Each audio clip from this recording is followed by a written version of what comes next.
and she will be loosening the bolts to the barrier as Chris cuts the zip ties and pulls the barrier out.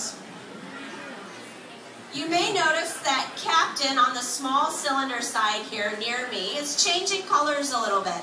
This is showing us that he's active, he's alert, and he's thinking. So an octopus that is sleeping or resting may be grays or pinks or light in coloration, but one that is active and alert turns a much deeper red or purple in coloration. His eyes are also wide open as he watches Chris undo the zip ties. Right now, they're actually placing a handle in place onto the divider so that when they undo the zip ties and the bolts, they'll be able to easily pull it out through that tunnel. Now, before we get too much action happening here at the aquarium, I also want to point your attention to the large big screen TV that you see to your right if you're over on the side by the wet table. And there's a TV right here behind me also. These views are coming to you from the two cameras that you see above the exhibit on the large side of the tank. So we have two cameras looking down into the exhibit for us to be able to get a different view of the mating when the octopuses come together. Right now, you've got a nice view of Catherine trying to get the bolts undone on the back side of her barrier.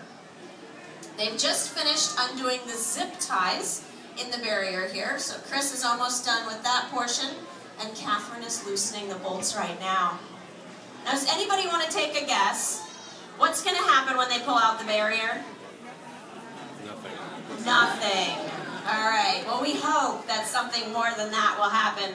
But you can all make your little guess in your head, and you can decide what you think is going to happen, because we really have no idea. Now, they've been in this exhibit for about a week together, and they have been touching each other through the barrier. They've been putting their arms through the little holes on the barrier. They've been checking each other out, so they do know that they are both there on either side of this barrier. And that once that barrier is removed, they'll hopefully know that they can go explore the other side. Now, because octopuses don't live that long of a life, here at the aquarium, we don't usually keep them for very long either. Both Captain and Buster were collected last summer and will be released after this week, for after the mating. Buster will actually be released during the day when all of you can come and watch if you're interested. That will be on Saturday the 20th. So next week on Saturday, if you want to come back and see her be released, you can go ahead and do that. Buster was collected from right under the pier, so we'll be releasing her back under the pier. You're okay. All right, Chris is giving me the signal that the barrier is ready to come out. He's going to slowly back out of the tunnel, pulling the barrier with him. Perfect. Very nice job. All right, Catherine's got her head above water. Chris is almost out. Let's give him a round of applause.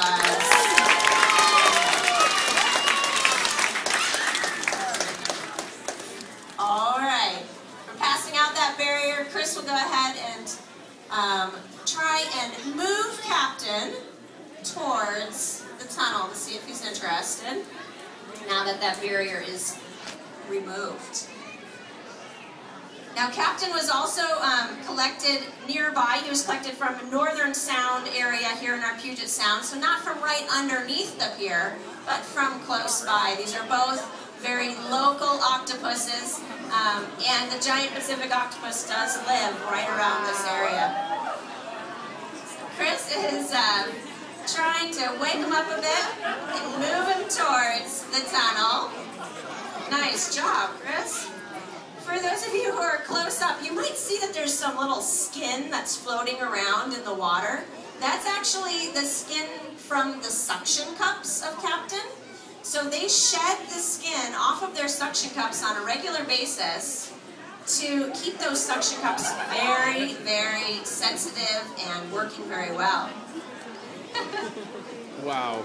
All right. Now don't get all tangled up in there, Chris. Out of control over there. Those 8 arms, quite a bit. There you go. Chris is going to just try and lift up Captain a tiny bit if you can get him up and out. And if not, Captain will make his way through the tunnel on his own, I'm sure.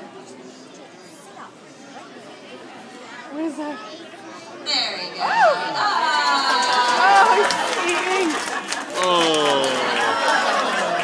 So Captain is off on his way. Wow. And he's told Chris what he thinks of him by inking him. All right. The adventure begins on the large side of the exhibit now.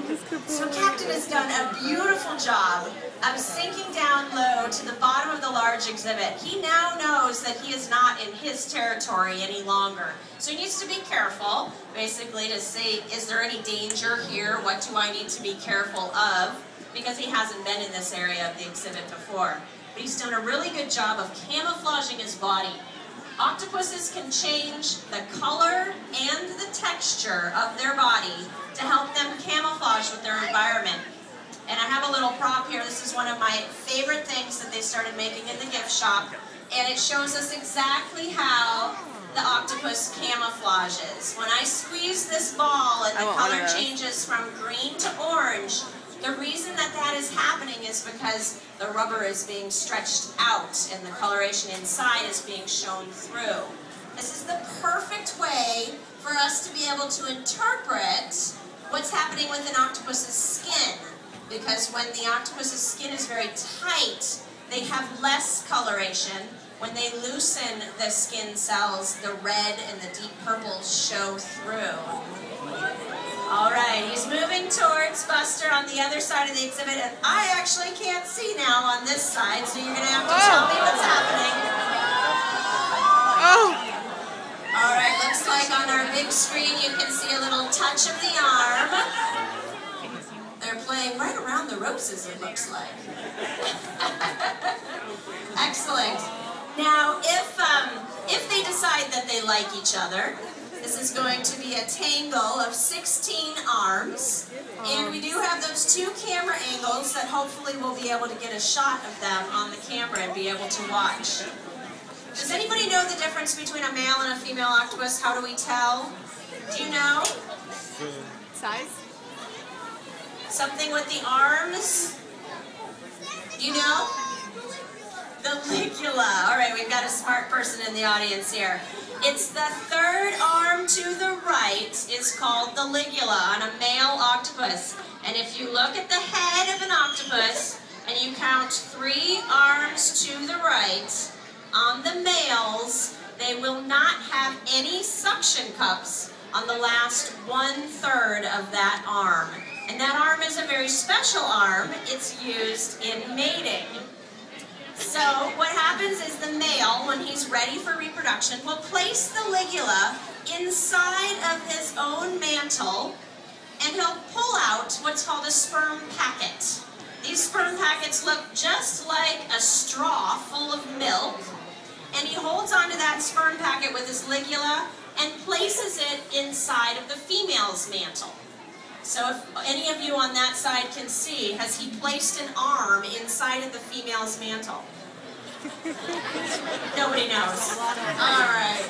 I can't see so far on that side. But what will happen if he does that is he's delivering this sperm packet to her oviduct, where her eggs are at. And as that sperm packet touches the water and is placed inside of her, it will start to release the sperm to fertilize her eggs.